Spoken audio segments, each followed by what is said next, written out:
So if you're anything like me, when you write code, it's not always going to be perfect. There's usually going to be something wrong with it.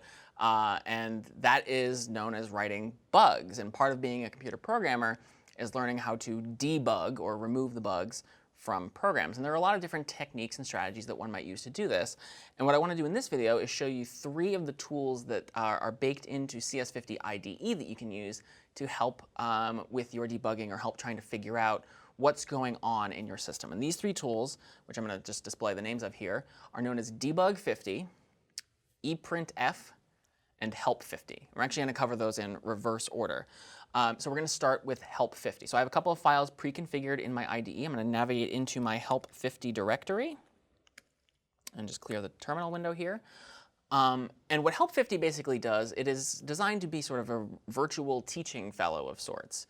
It basically is trying to give you clues and hints about what might be going on in your program if, or when you're trying to work with your program and something goes wrong, without just giving you the answer outright. So it's trying to nudge you along in the right direction in the hopes that it's an issue that, with a little bit of encountering and having the computer sort of give you a little bit of back and forth, it's an issue that you'll learn to be able to not recreate in the future. So I have a couple of example programs here. All of them are in C, written in C, and let's just try and compile the first one. So let's try and make example 1. Error. So this is where Help50 is going to come in handy. Generally, it's going to be used when you're working. It's not so much a bug in your program that is during runtime, a runtime error. This is going to be a logical bug or some kind of bug that prevents your program from being compiled, is going to be the most common use case of Help50. So here I'm getting told I'm implicitly declaring library function printf with blah, blah, blah. There's a whole lot of text there. Now what Help50 tries to do is it looks at that error message for you. And if there are multiple ones, it will look at the first error message for you.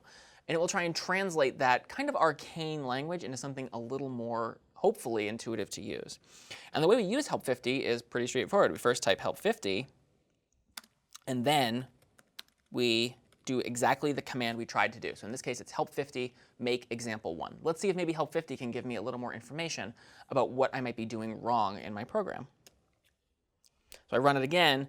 Now I'm getting this sort of hint from the virtual TF, which is written here in yellow. Did you forget to ~include standard.io.h, in which printf is declared, atop your file? Well, let's take a look. So in example 1.c, it looks like I did kind of forget to do that. So if I just go ahead and add that, and I save, and I try and make example 1 again, maybe? Hey, it compiled. It worked just fine. So I can now run the example 1 program, hello world. Now, of course, I have a logical bug here where I didn't put a \n, so it kind of ran into a new line like that. But that's OK. That's something I can go ahead and fix pretty easily. So let's take a look at, let's try and compile example 2. And we'll go through this again where we won't look at the source code beforehand. We'll just try and compile it, thinking we're pretty close, and see what happens. So we'll try and make example 2. Oh, 7 errors generated. That's not good. But again, Help50 can help us here. And what it's going to do in this case is it's going to look at the very first one and give us a hint for that one. Now, oftentimes when you get a lot of errors from compiling, it's not necessarily that I've done 7 things wrong. In fact, if you look at the program, you'll see that it's not that many lines of code when we do. But really, it's just one error that sort of cascades and creates another one because it doesn't understand what's happening before. And if you can fix that one error at the beginning, it might resolve one or more or all of the remaining errors. So I'll clear my terminal window, and we'll try this again. But we'll preface this by saying Help50 first. So Help50 make example 2. Let's see. Use of undeclared identifier string. Did you mean standard in?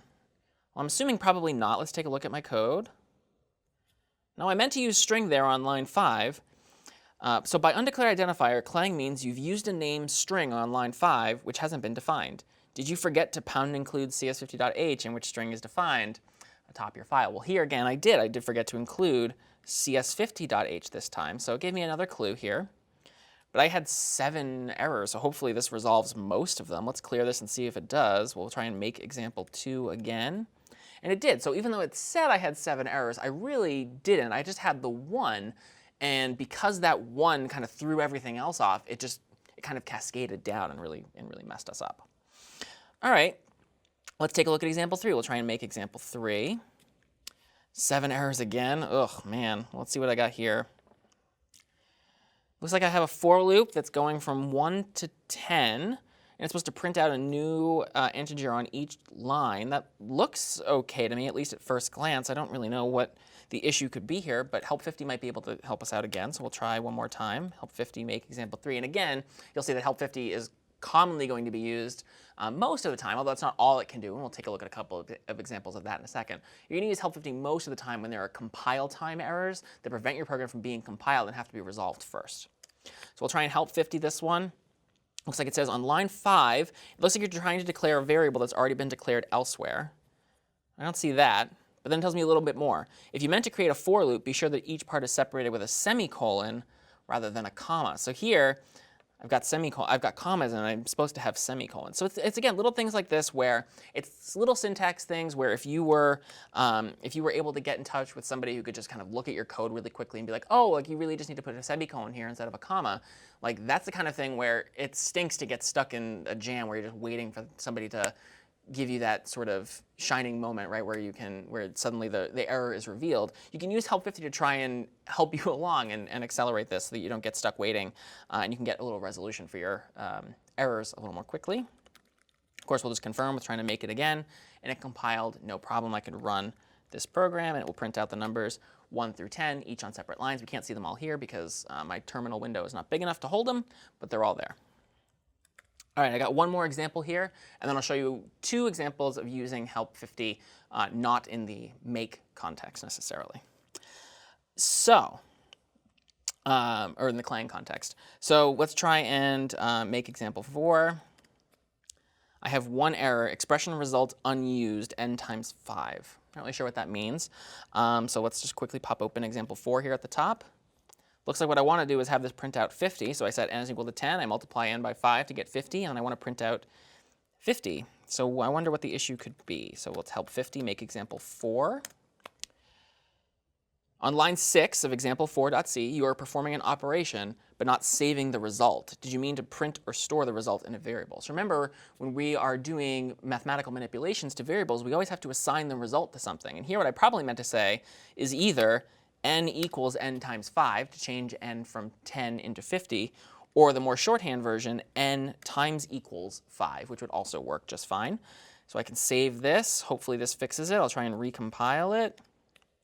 And I'll try and run it to see if I get 50 printed out. So that's a couple of uses of, in particular, this is help 50 helping with Clang. Although every time we were doing this, we were typing make.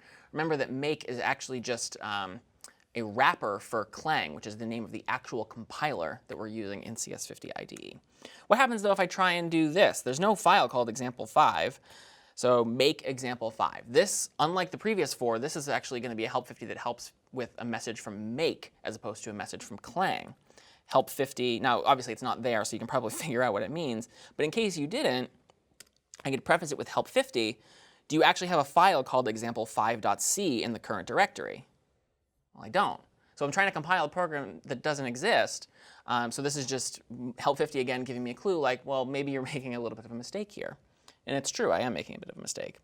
One more example here. Let's say that I want to change directories into another directory. So I want to ls example 6. There's, again, no example 6 here. ls cannot access example 6, no such file or directory. Again, help 50 might be able to help with this. So I'll preface it one more time.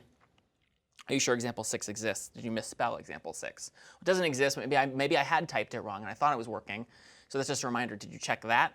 Oh, maybe I had misspelled it. Maybe I meant to do something else, and then I can take a look. Now, help 50 is a tool that is still in development. We actually have an open source GitHub repository. So as you go through the class and you become more comfortable, particularly as you start to learn Python, which is the tool that help 50 is written in, you can actually head to CS50's public GitHub repositories and take a look and see what types of errors messages that are a little more arcane that we're trying to catch and have help 50 explain in more human understandable terms. So if you want to contribute to that, you actually can.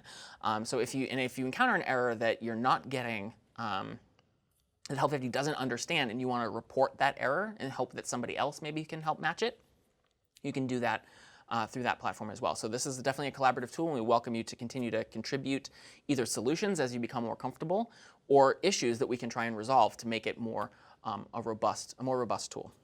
All right, so another tool that we have is one called Eprintf. Now, it's really common when you are starting to debug your programs to kind of pepper them with printf statements to figure out, it's sort of like a sanity check where you're checking like, okay, well this line printed and then I have some lines of code that run, and then this line printed, like you're trying to figure out where things are going wrong. The trouble with printf is it doesn't necessarily tell you where the program is going wrong. You have to kind of go back and scroll through your source code to figure out which error message corresponds to that. That's not always that helpful. It's not a huge deal, but we have this tool that makes it a little bit easier. So it's called Eprintf, which stands for error printf. And I'm just going to navigate into my Eprintf directory where I have just one example file. I'm going to open that up here and show you what it does. So not much to this. I'm going to scroll up here. Basically what I'm doing is I'm asking the user to give me an integer, and then I actually get that integer from them. And then I have eprintf, integer obtained. Now this means nothing to the user. It's an error message to make sure for me, as the person who's testing this program, that I got to this point in the program. And we'll see exactly what eprintf does that gives it a little bit of a leg up over printf, which is just going to display to the terminal. Then I'm doing a couple of different things. If x is less than 0, I'm going to print x as negative. If it's greater than 0, I print x as positive. Otherwise, I print x as 0. And then I have one more eprintf call at the bottom here, which is got through the program. So if I see that eprintf, that means that I've succeeded and I've gotten through every single line of the program without crashing. So let's just quickly compile this with make eprintf. And we'll try and run /eprintf. Please give me an integer. Let's give it 50. And look at this little difference here. So instead of just printing out what I said, it tells me where it came from. So it tells me what line it came from and what file it came from. As we write more and more complex programs later in the course, we might write programs that span multiple .c files. We might have eprintfs throughout them. So it's just a useful way to figure out exactly from where in your program, or as things are going through, where in your program the error message that you're seeing, or the sort of the printf prompt that you're seeing, comes from.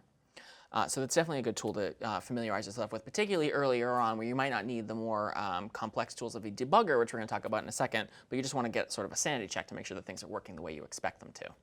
OK, and the third and final tool that we're going to cover in this video is Debug50. And now Debug50 is a GUI, or graphical user interface wrapper, for a tool known as GDB, which is a very richly developed debugging platform. And it will really help you take a look underneath the hood, inspect what is going on in your program, and try and figure out where things might be going wrong. In this example, we're going to cover 3 different buggy videos. I'm going to show you how to use Debug50 to sort of give you some clues as to what you might need to do. So the first thing I'm going to do here is navigate into my Debug50 directory, where I have 3 source files and 3 programs that are previously compiled. So these have compiled. I don't need help50 to tell me what's going on here because I've already got the compiled binaries here.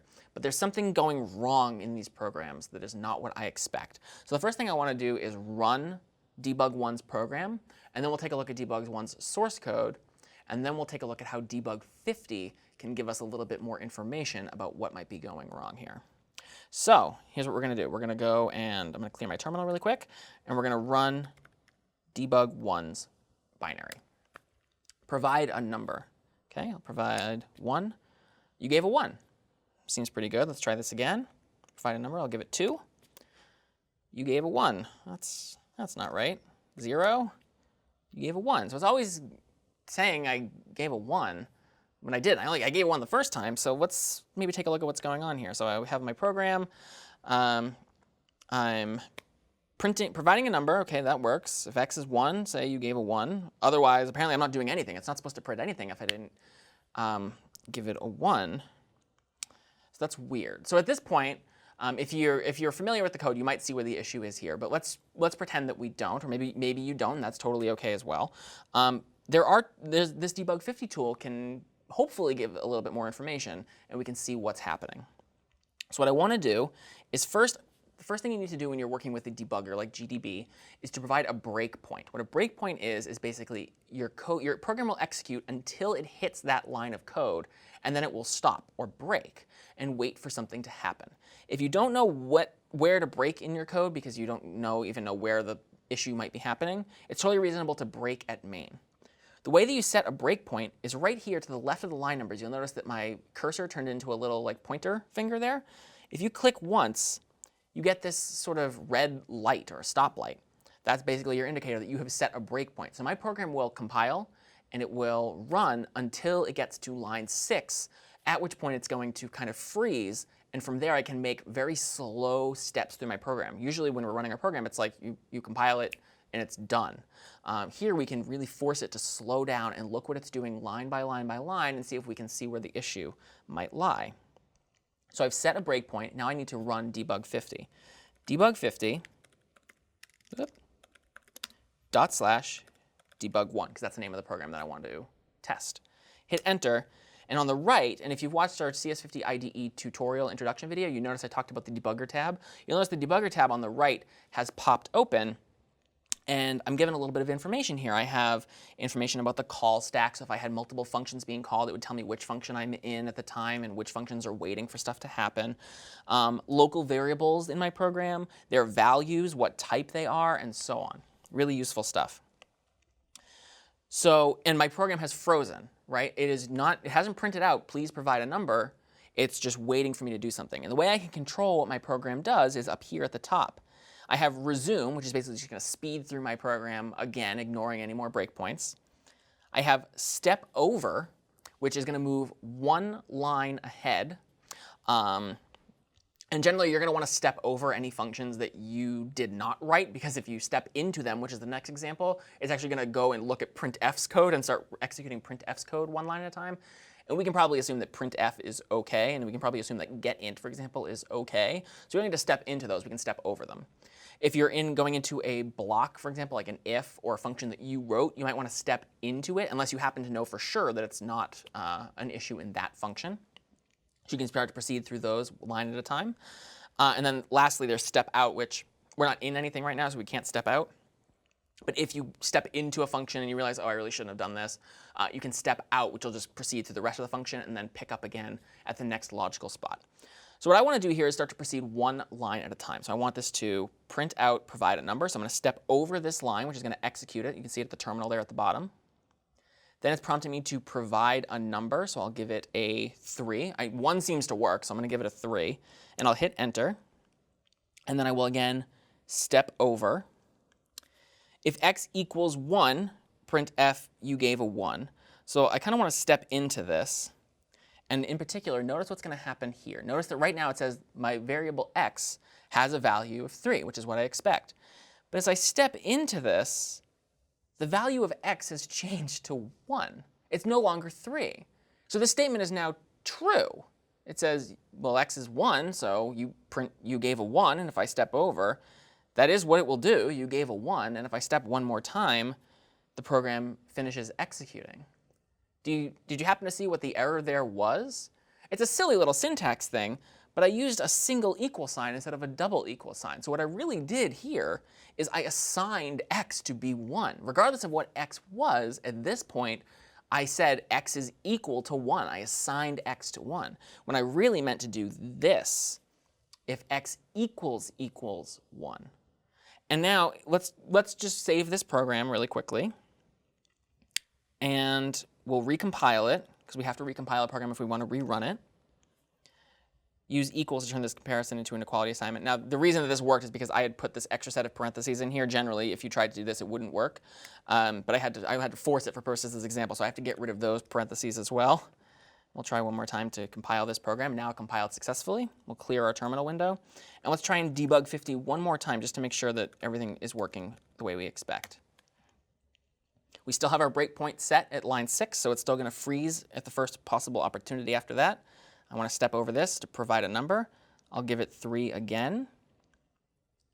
Step over. X is now equal to 3. You can see here on the right. Now let's step into this. Can't step into it. Why? Because x is not 1 anymore. So the next line of code on line 13 there is not going to execute because the condition is no longer true. So before, I was assigning x to be 1, and that's why it would go in. And thanks to Debug50, I was able to see, oh, wait, this 3 is unexpectedly changing into a 1. Maybe there's something going on wrong in that area. So that's one way that Debug50 was able to help isolate where in the program things were going awry. All right, so I'm going to hit resume here just to end the program, have it finish doing its thing. Didn't print anything because we didn't have 1. And now let's take a look at program number 2. So I'll clear my terminal. And let's try and execute the Debug2 program. What percentage grade did you get as a number? Well, let's say maybe I wasn't doing so great in CS50, and I got a 50%. My grade is an E. OK, but let's say maybe I'm doing a little bit better, and I got a 75. So that should hopefully be like a C. I got an E. Wait a minute. What if I got like an A? I got everything. E. Well, again, this isn't doing exactly what I expected to do, so let's take a look at the source code, and then let's take a look at Debug50 and see if maybe it can give us some clues here. So I'll open up the source code for Debug2, and I'll just close this one here. And I'll also just clear the terminal screen one more time. All right, so what percentage of the grade did you get as a number? Get an integer. What's happening here on line 8 is I'm just transforming whatever the user gave me into a multiple of 10. So that divided by 10 times 10, that's a trick that works because of integer division, but say the user gives me 93. 93 divided by 10 is 9, not 9.3. Remember, it's integer division. And then 9 times 10 is 90. So I'm just changing, I'm basically dropping off the ones place of every number here and just transforming it into a multiple of 10. And then I have a character for grade that'll get stored there. And then I'm using a switch statement, which is one form of conditional statement, to look over the different possibilities. So if I have a 90 or 100 after executing lines 7, 8, grade should be an A. If I have an 80, it should be a B, a C, a D, and an E, depending on what my scores are. But it seems like every time I'm doing this, I'm getting an E. And again, if you're familiar with switch statements, you might see what the issue is here. And if you're not familiar with switch statements, that's OK, because switch statements are a little bit strange the first time you use them. But Debug50 can help us figure out what is happening here. So first thing we got to do, of course, is we got to set that breakpoint. So I got to figure out where I want to set it. Well, it looks like I might have already set it here at line 11, and that seems like a fair enough place to do it. So let's set a breakpoint there. So our program will not freeze and pop open for us until we get to that point in the code. So we'll use Debug50 on the debug program number 2. What percentage of the grade did you get as a number? So let's say I got 100. And now we're frozen. And notice over here, grade has been set to -1. There's no value there, but that makes sense because we haven't assigned grade equals something yet. Percent is 100 and tenth is 100. So we have the value we're expecting. Tenth is 100, which means when we get to line 13, grade A should get triggered. So let's step in one line at a time. All right. So notice that my grade is A, and then it's B, and then it's C, and then it's D, and then it's E. And then if I step over, that's what now gets printed, and that's not what I expect.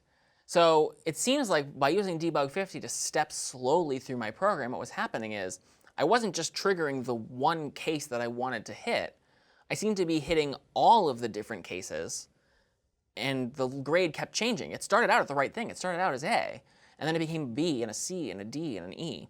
And the reason for that, and again, we'll cover this in our video on conditionals if we haven't seen it already, is that at the end of every case option for a switch, I need to have a break. I only ever want one of these things to be true. Now, it's true that you might end up in a situation where you actually want the behavior of falling through the cases, as it's known.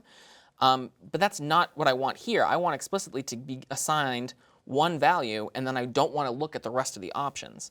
So what happened here is I just fell through. I kept executing every line of code from case 100 down. If I had started out at 80, it would have given me a B, and then a C, and then a D, and then an E. And if I started at like a 60, it would have given me a D, and then an E.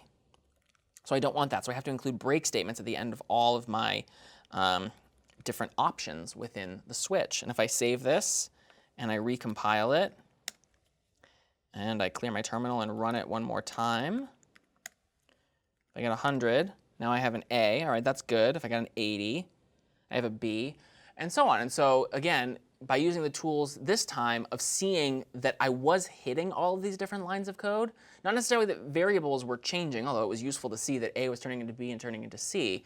What was more useful for me there anyway was seeing that I was hitting all of these lines of code that I shouldn't have been hitting. I should have only been hitting the very one which was case 90 colon case 100 colon, because that was what I had typed in, a 90 or a 100.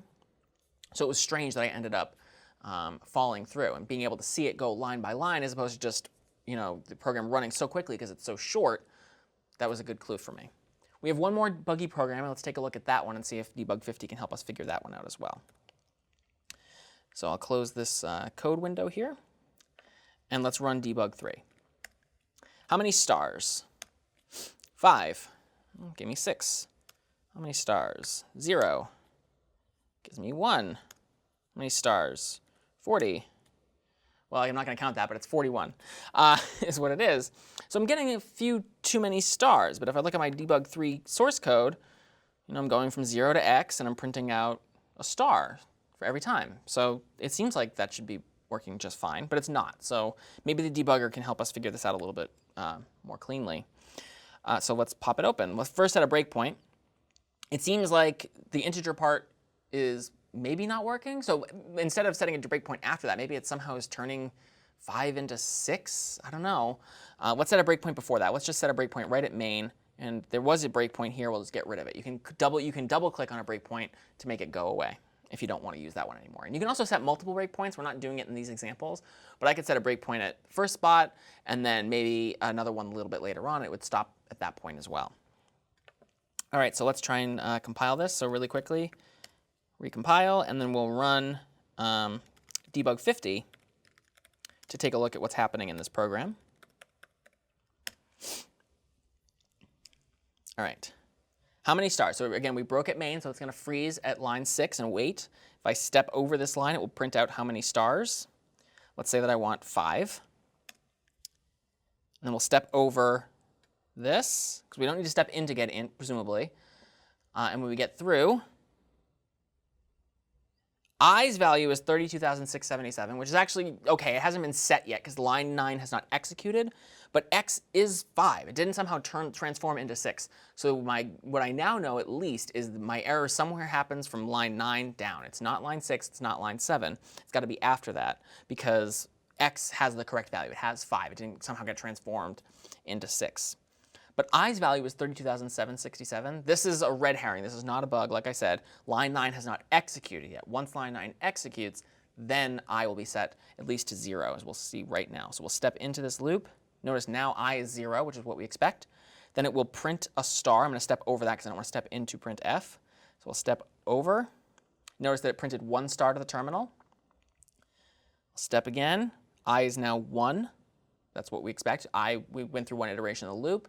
I incremented by 1. I'm going to step over, print. OK. 2, 3, 4. Now, at this point, I should be breaking, right? I'm going from I is equal to 0 to I is less than or equal to x. Uh-oh, I see my bug now already, right? I'm counting I is equal to 0 to I is less than or equal to x. So I saw it even before Debug3 saw it for me. But it's true. If I step into this loop, now i's value is 5. So it should have stopped if I did what I intended, which is I is less than x. But it actually went into the loop, which means it's going to execute this line of code again. And now it's true that if I step into this, I goes away, right? Because now if I became 6, this loop would no longer run. So it goes away, and I break out of the loop, and I jump down to line 12, but I printed out 6 stars instead of 5. Now again, these examples are a little bit contrived for the purposes of showing you how to use the debugger. It's not supposed to necessarily find the bug for you, but it's supposed to slow the computer down enough that you can see the steps that it's doing. So it's not so the values on the right, being able to track what values variables have is useful. Also, I didn't show this, but you can actually change the value of variables if you want. I could say x is equal to 23. I could do this in the middle of my program running between doing different lines to change things to see if the behavior is affected in any way. Wouldn't have been that useful here because I've already broken out of the loop. But if I wanted to somehow make it artificially print more and more because I hadn't figured it out yet, I can do that. You can do that with any local variable there as well. You can use this to inspect strings and arrays as well, which we're not going to get into here because this is just supposed to be a general tutorial. But again, the goal is not so much to be, here's the bug. It's to slow things down enough that you can see exactly what the computer is doing and see if at any point it deviates from what you expect it to be doing. And that's what all these debugging tools are used for particularly this GDB-based one called Debug50, but Eprintf, make sure that your program is printing out sort of sanity check messages in the right spot. Help50 is supposed to give you some clues about where you might have compile time errors.